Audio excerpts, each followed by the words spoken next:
Hello అండి. నమస్తే. Welcome back to my channel అండి. రచన వ్లాగ్స్. ఈరోజు మన వీడియోలో రొయ్యల పులుసు ఎలా తయారు విధానం చూద్దామండి. సో, ముందుగా నేను రొయ్యలనేది బాగా క్లీన్ చేసి, వాష్ చేసి పక్కన పెట్టుకున్నాను. సో, అలాగే నేను చింతపండు అనేది నానబెట్టుకున్నాను.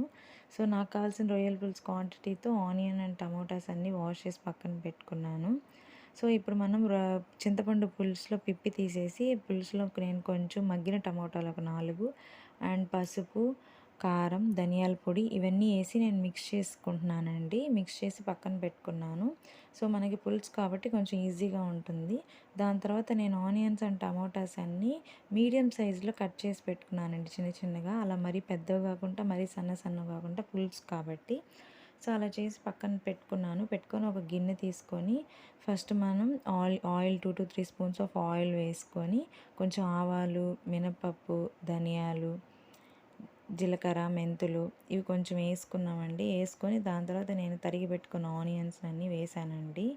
తర్వాత ఆనియన్స్ అనేది కొంచెం బాగా బ్రౌనిష్ కలర్లో వేగిన తర్వాత నేను 2 పచ్చిమిరపకాయలు వేసుకున్నాను. దాని తర్వాత నేను తరిగి పెట్టుకున్న టమోటాస్, కొత్తిమీర, కరివేపాకు ఇవి కూడా వేసుకున్నాను. ఇవి బాగా మగ్గడానికి నేను కొంచెం కల్లుప్పు యాడ్ చేసుకున్నాను.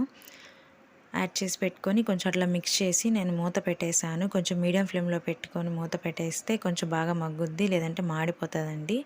సో, దాని తర్వాత నేను పులుసులోకి యాడ్ చేయడానికి పొటాటో అండ్ బ్రింజాల్ని నేను తరిగి పెట్టుకుంటున్నాను. చూస్తున్నారు కదా, సన్నగా పొడుగ్గా తరిగి పెట్టుకున్నాను. సో, దాని తర్వాత నేను ఇప్పుడు పొటాటోని యాడ్ చేసే ముందు పసుపు యాడ్ చేశాను.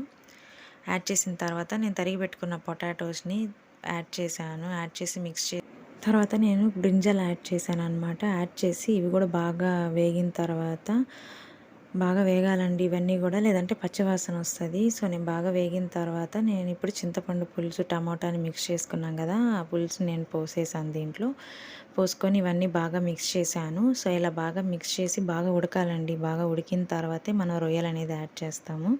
సో, ఇప్పుడు బాగా ఉడికిందండి. ఇప్పుడు నేను తీసి పెట్టి క్లీన్ చేసుకున్న రొయ్యలు అనేది నేను ఇక్కడ యాడ్ చేస్తున్నాను. చూస్తున్నారు కదా. సో, అంతే అండి. రొయ్యల పులుసు అనేది తయారైపోయింది. మీకు ఉప్పు సరిపోకపోతే ఇప్పుడు ఒకసారి చూసి ఉప్పుని యాడ్ చేసుకోవచ్చు. మీకు ఈ రొయ్యల పులుసు నేను తయారు చేసింది నచ్చినట్టయితే మీరు ట్రై చేయండి. Thank you for watching my video. Please subscribe to my channel అండి.